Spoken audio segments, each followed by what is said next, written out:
Assalamualaikum warahmatullahi wabarakatuh.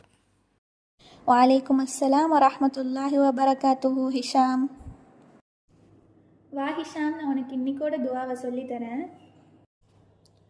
ரப்பனா அஃப்ரிக் அலைனா ஸப்ரன் வஸப்பித் அக்தாமனா வன்சுர்னா அலல் கௌமில் காஃபிரீன்.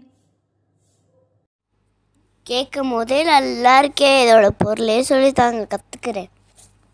எங்களுக்கு பொறுமையை தந்தருள்வாயாக, எங்கள் பாதங்களை உறுதியாக்குவாயாக, காஃபிரான இம்மக்கள் மீது நாங்கள் வெற்றியடைய உதவி செய்வாயாக. இதுதான் இந்த துவாவோட பொருள் ஹிஷாம். குர்ஆன்ல இவ்வளோ விஷயம் இருக்கா அக்கா? ஆமாக்கா, இது எப்போ இறக்கப்பட்டுச்சு? இந்த துவா இறை நம்பிக்கையாளர்கள் ஜாலூத் படையினரை போர்க்களத்தில் சந்தித்த போது செஞ்ச துவா. இந்த துவாவில் நம்ம எப்படி பொறுமையாக இருக்கணும், எப்படி இஸ்லாத்தில் உறுதியாக இருக்கணும், இறை மறுப்பாளர்களுக்கு எதிராக அல்லாஹ்வின் உதவியை வேண்டியும் இந்த துவாவை அதிகம் செய்ய வேண்டும் அப்படின்னு சொல்லியிருக்காங்க. எண்ணிக்கையில் குறைவாக இருந்த போதும் இறை நம்பிக்கை கொண்ட தாலூத் படையினருக்கே அல்லாஹ் வெற்றியை கொடுத்தான்.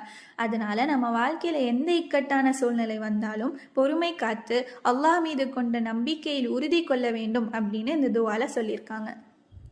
சரி ஹிஷாம், இப்போ நான் கொஸ்டின் கேட்குறேன், நீ ஆன்சர் பண்ண. நீ என்ன கொஸ்டின் கேட்பீங்கன்னு ரொம்ப ஆர்வமாக இருக்கேன், கேளுங்கக்கா. எந்த படையினருக்கு அல்லாஹ் வெற்றியை கொடுத்தான்? மக்களே, நீங்கள் தான் ஆன்சர் பண்ண போகிறீங்க. கமெண்ட் பண்ணலாமா? லைக் பண்ணுங்க, ஷேர் பண்ணுங்க, கமெண்ட் பண்ணுங்க, சப்ஸ்கிரைப் பண்ணுங்க. எங்கள் வீடியோ தொடர்ந்து பார்க்கறதுக்கு பெல் ஐக்கானை கிளிக் பண்ணுங்க.